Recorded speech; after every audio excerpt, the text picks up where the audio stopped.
kalmado ang bunganga. Bip, bip, bip, bip, bip. Ang tagalupa na viral ang mukha. Bip, bip, bip, bip, bip. Bumibip, bip, bip, bip, bip, bip, bip, bip, bip, bip, bip, bip na ba? Ang lahat. Martian. Bip, bip, bip, bip. Enrico Pañero. Bip, bip, bip, bip, bip. Bip, bip, bip, Bip, bip, bip, bip, bip. Bip, bip, bip, bip, bip. Tiktilaok! Tiktilaok! Tiktilaok! Ito na ang 101.1 Yes FM Balitang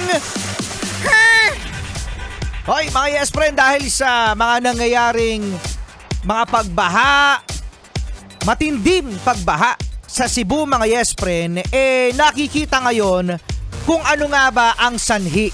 Siyempre, flood control project! Siyempre, no? Sama na rin natin mga Yes Friend yung hindi magkakaroon ng magandang plano.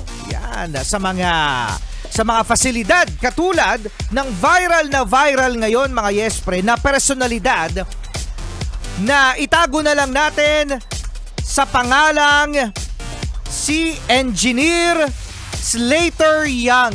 Yeah, si Engineer! Oo, yan. Sino nga ba? Si Engineer Slater Yang.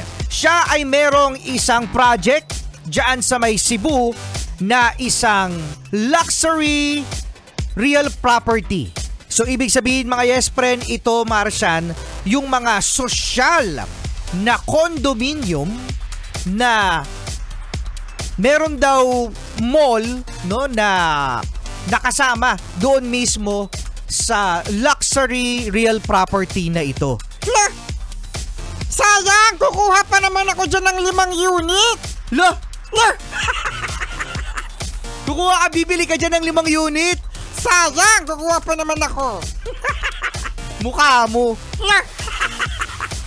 So, eto nga mga Yes Friend, dahil nga sa kung inyo makikita mga Yes Friend, ang design nasa bundok ito. Okay, so tinagpas nila yung bundok. Pagkatapos, ang disenyo mga Yes Friend, parang rice terraces. Maganda in fairness. Maganda yung design talaga. Alam mong social. Alam mong luxurious.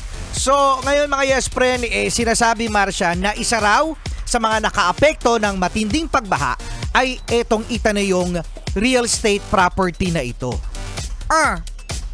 DNR! Sino pumirma dyan? Sinong pumirma dyan? Ayan, yung mga ganito mga properties mga Yes Friend, yung mga ganitong mga alam mong may signatory, alam mo kung sino ang nag-approve, alam mo kung sino ang nag-budget, alam mo kung sino ang mga nasa posisyon, madali naman niyang i-trace. Di ba? Bakit ang daming hearing? Uy, ito lang yung pinag-uusapan natin. Bakit nag-hearing ka kagad? Bakit ang dami pang hearing sa ICC? Uy, wala tayo sa ICC. Nasa Cebu tayo. Nasa Cebu tayo ngayon.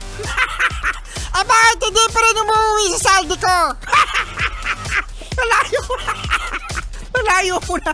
Teka.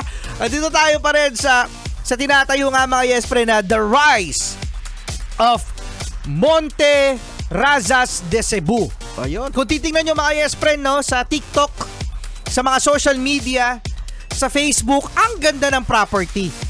Pang mayaman talaga. So ang tanong, ito ba ay napag-aralan? Kasi sabi nito ni Slater Yang na it can withstand mga Yes Friend, ano, yung baha.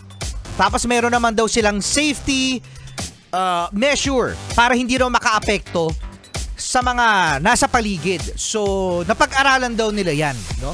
So titignan pa mga Yes Friend kung meron nga talaga itong malaking epekto sa pagbabaha dyan sa Cebu. Alam mo, Rico Pañero? Kasalanan niya na binoto mo. Bakit ako?